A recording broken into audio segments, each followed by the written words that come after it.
a shot at somebody that I thought was the trigger man, but I don't know if it was or not. Thought I had him, took off into the woods afterwards. Never going me and my buddy Jack at the time, so I couldn't really go off into the unknown, just me and him.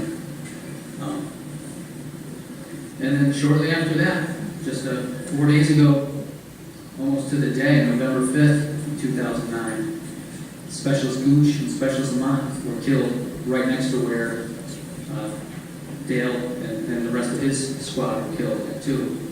And that was another wild moment after that as well. And afterwards, we really hit the streets hard afterwards.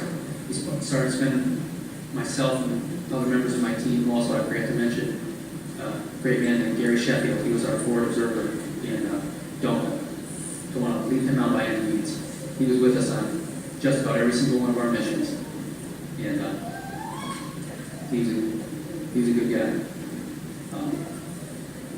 So we started going onto the mountaintops and really started doing some hunting, or if you want to call it successful. We were pretty successful. We had gotten some pretty high value targets.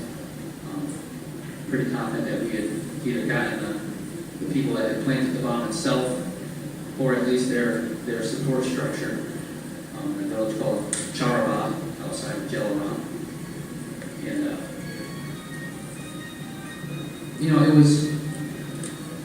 it was nice knowing that maybe we had gotten even a little bit, but at the end of the day, my friends were still dead, so it didn't make that much of a difference. And the fighting continued right up until the day we left. I remember I almost got blasted like 2 weeks before we went home. Half of our company was already back at home in the States, and I was on the last flight back. Thinking like, where are all of our buddies? Why are we still out doing combat missions when half the company's gone? But that's just kind of how it was. The fighting season kicked back up, and it was pretty wild in the warmer months. Fair weather fighters. And needless to say, when I got home, I was pretty glad to not be at Kandahar. Came home, me and my wife and father and mother had bought a motorhome. My grandfather was real big into camping. We were always big into camping when we were kids, and that was always kind of on my to-do list. I really wanted a motor.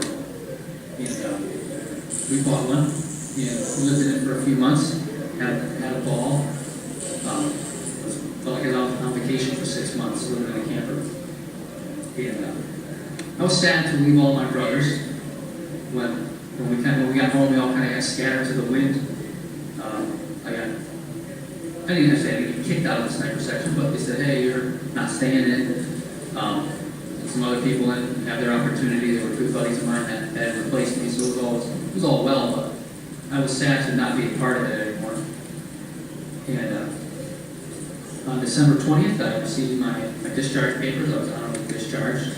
That was a miracle.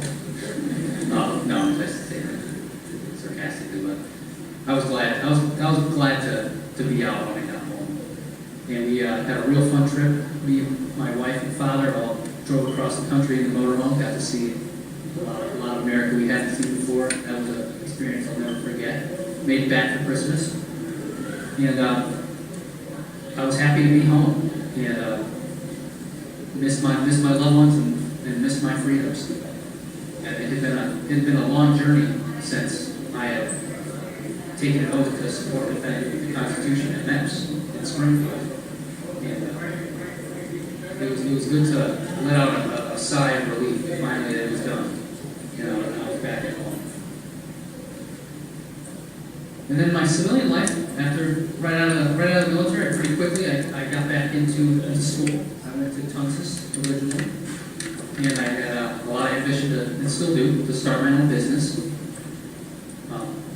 I went out and started an LLC, and hadn't got much past further than that. It's called CS3 Ammunition LLC. It was supposed to be for Constitution State Shooting Supply. So 1 C and 3 S's.